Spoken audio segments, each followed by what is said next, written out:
Hello जी, राधे राधे सभी को। मैं हूं प्रियंका और मैं आप सभी का स्वागत करती हूं अपने YouTube channel Haryanvi Priyanka vlogger में।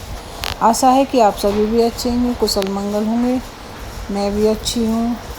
भगवान करे आप सभी भी अच्छे ही हो। और मेरी ये वीडियो है तो इसमें मैं एक दिन पहले की है, जैसे कि मैं अब वीडियो डाउनलोड करूँगी उससे एक दिन पहले की है ये अभी फ़िलहाल। तो इसमें मैं यहाँ पर बना रही थी नमकीन जवे। जवे मतलब जवे या फिर जैसे घर के हाथ के टूटी हुई छोटी मैगी बोल लो तो वो।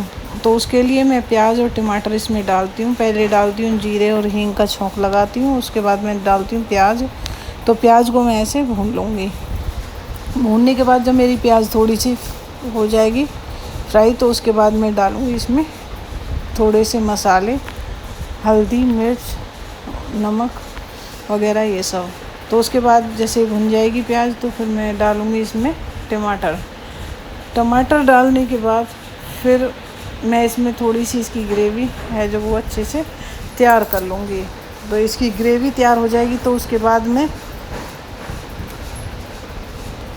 फिर मैं थोड़ा सा इसमें पानी डालूँगी, ऐड करूँगी और फिर उसके बाद मैं डालूँगी थोड़े से इसमें आलू, क्योंकि मैगी जो ये बनती है तो इसमें बच्चे आलू पसंद करते हैं। तो यहाँ पर मैं आलू डालूँगी, इसमें थोड़े से आलू डाल करके मैं फिर इसमें कर दूँगी पानी। जैसे इसमें पानी ऐड करके फिर मैं इसको ढक के उबलने के लिए छोड़ दूँगी। एक तरह से जैसे प्याज टमाटर डाल करके आलू की सब्ज़ी बनाते हैं तो मैं ऐसे ही डाल करके आलू को अच्छे से गलाऊँगी। तो यहाँ पर मेरी ग्रेवी बन चुकी है तो मैं इसमें अब कर दूँगी आलू ऐड। तो आलू डालने के बाद फिर मैं इसको अच्छे से चला लूँगी, चला करके इसको पानी डाल करके बिल्कुल पानी जैसी तरी कर दूँगी इसमें और ढक करके रख दूँगी। उसके बाद इसमें जब आलू है वो गल जाएंगे और आलू गलने के बाद मतलब कि जब ये आलू दिखेंगे थोड़ा सा गल चुके, मतलब थोड़ी सी कसर रह रही है, तो उसके बाद जब मैं इसमें जवे हैं जो वो डालूँगी, क्योंकि जवे गलने में ज़्यादा टाइम नहीं लगता। तो यहाँ पर मैंने पानी डाल दिया था और इसको मैं ढक्कन रख करके ढक दूँगी। उसके बाद मैं अपने जवे ले लूँगी। जवे जो है मेरे वो भुने हुए थे, लेकिन थोड़ी सी नमी हटाने के लिए मैं इनको दोबारा से कढ़ाई ले करके दोबारा से थोड़ा सा भून लूँगी जिससे ही गर्म हो जाए। उसके बाद मैं इसको अपनी जो सब्ज़ी मेरी गल चुकी थी उसमें डाल दूँगी। तो यहाँ पर मैंने वो डाल दिए थे। डालने के बाद इसको मैं ढक करके पकाऊँगी। थोड़ी बहुत देर बाद ये गाढ़ी हो करके बन जाएगी तो फिर बच्चों को बुला करके दे दूँगी। तो यहाँ पर उसके बाद मेरे बन जाते हैं तो सब खा लेते हैं। खाना खाने के बाद फिर उसके बाद भैया लाए थे गोलगप्पे, तो बच्चों ने वो खाए नहीं थे। वो कहते कहते ही मतलब कि सो गए थे, हम लग रहे थे काम में। उसके बाद रात को हम जब खाते हैं उस टाइम हो रहा था 11 बजे का। तो भैया चुप से हमारी वीडियो है जो बना रहे थे। तो यहाँ पर मैं और ममता हम खा रहे थे दोनों गोलगप्पे और 11 बजने में बस 4 ही मिनट थी। तो उसके बाद हम सो जाते हैं। सोने के बाद सुबह उठते हैं तो उठ करके बनाई थी हमने कोफ्ते की सब्ज़ी। अगर आप सभी को मतलब आप में से किसी को भी कोफ्ते की सब्ज़ी की रेसिपी जाननी हो तो कमेंट सेक्शन में कमेंट करके बताना। तो मैं अगर आपके कहने पर मैं दोबारा से बना करके आपको इसकी रेसिपी बता दूँगी। तो सुबह बनाई आज ये वीडियो अब है जो ये आज ही की है, जो हमने सुबह खाना बनाया था। सुबह हमने कोफ्ते की सब्ज़ी ही बनाई थी और चूल्हे पर रोटियां। तो सब्ज़ी हमारी बन चुकी थी। उसके बाद आ जाती हूँ मैं चूल्हे पर रोटियां बनाने के लिए। बच्चों के लिए रोटी है जो वो गैस पर ही बना दी थी। तो उसके बाद मैं जो बाकी की जितनी भी रोटियां होती हैं वो बनाती हूँ चूल्हे पर। और किस किस के घर में मतलब ऐसा होता है जैसे कि हम चूल्हे पर रोटियां बनाते हैं तो जो लास्ट की रोटी है रहती है उसको हम तवे से मतलब तवे पर डालने के बाद उतार लेते हैं, खाली तवा नहीं हटाते हैं चूल्हे से। तो जो हमारी जो लास्ट की रोटी रहेगी उसको हम तवे के साथ ही मतलब साइड में अलग कर देंगे। और लास्ट की रोटी किस किस के घर में बड़ी रोटी बनती है, हमारे यहाँ पर तो ये बड़ी रोटी बनती है। लास्ट की रोटी रहती है बड़ी और करारी रोटी बनती है। तो ये थी मेरी लास्ट वाली रोटी और मैंने तवा है जो वो चूल्हे से हटा दिया था अलग। हमारे यहाँ पर यही कहते हैं कि तवे को लास्ट में ऐसे नहीं रखते, जब रोटी नहीं रहती उससे पहले ही तवे को अलग कर देते हैं। तो यहाँ पर मेरी जो बड़ी वाली रोटी थी वो मैं सेक रही थी और ये रोटी हमारी बहुत ही बड़ी थी।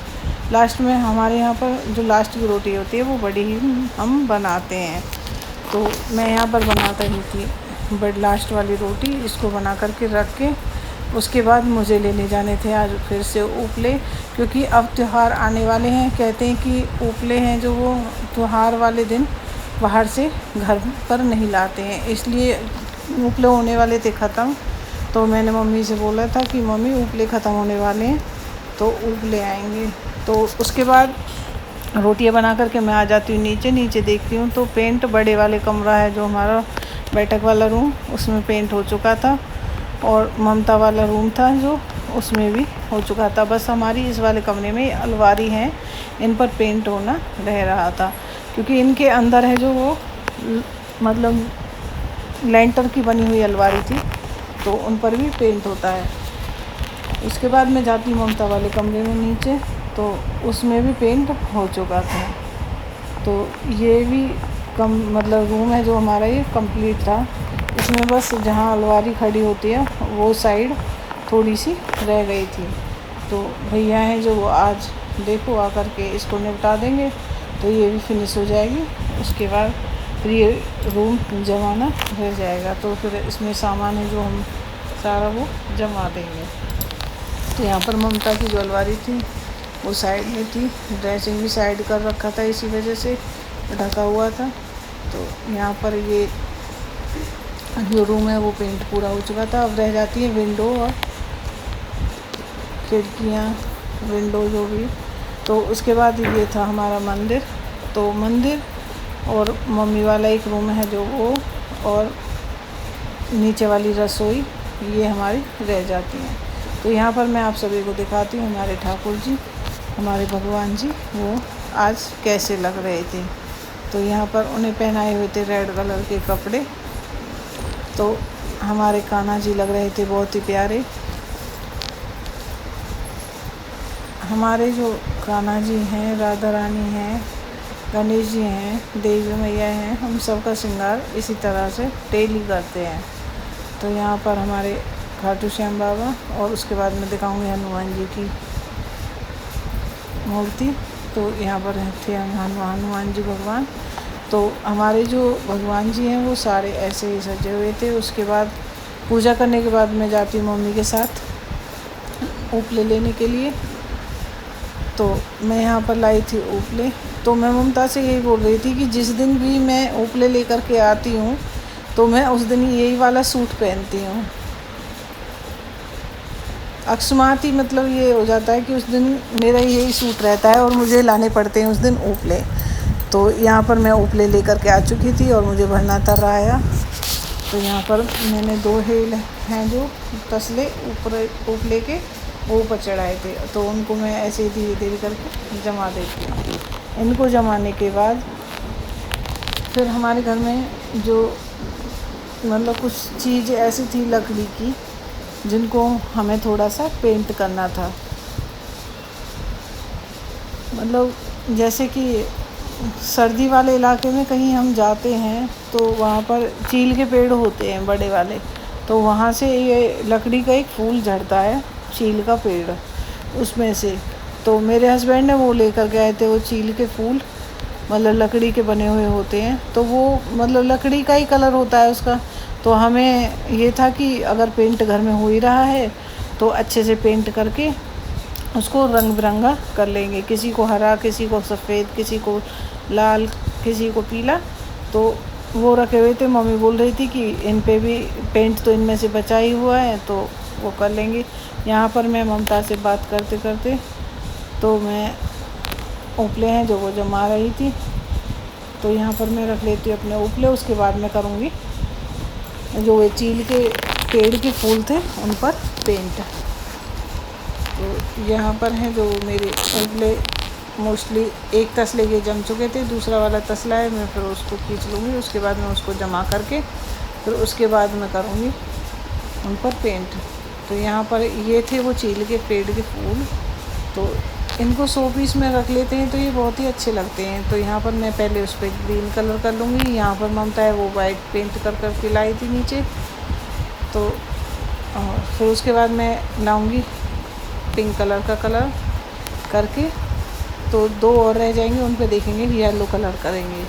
तो यहीं पर मेरा जो व्लॉग है, भैया हैं जो वो ऊपर विंडो अभी कंप्लीट हुई नहीं थी रूम की और खिड़कियाँ, तो उनको कर रहे थे। तो यहीं पर मेरा ये व्लॉग होता है समाप्त। आप सभी को मेरी वीडियो जो अच्छी लगी हो तो कमेंट सेक्शन में कमेंट करके ज़रूर बताना। लाइक और शेयर करना मत भूलिएगा। हो सके तो मेरी वीडियो को बिना स्किप किए पूरी वीडियो देखना, और हो सके तो मेरी वीडियो को स्किप करे ही, मतलब बिना स्किप करे ही देखना, क्योंकि अगर आप बिना स्किप करे देखते हो तो मेरा वॉच टाइम है जो वो ठीक चलता है। तो आप सभी से मैं ले दी हूँ इजाज़त।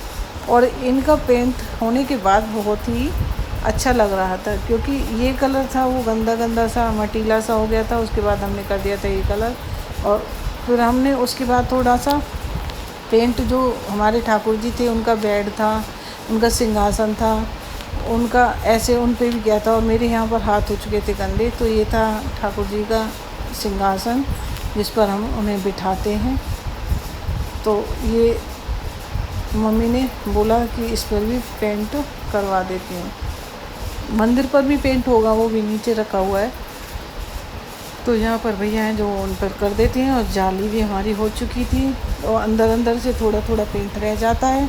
उसके बाद में हमारे जो गाटर वो हो चुके थे, पिंक वाला भी। इसी के साथ मेरी आप सभी से प्यार भरी राधे राधे।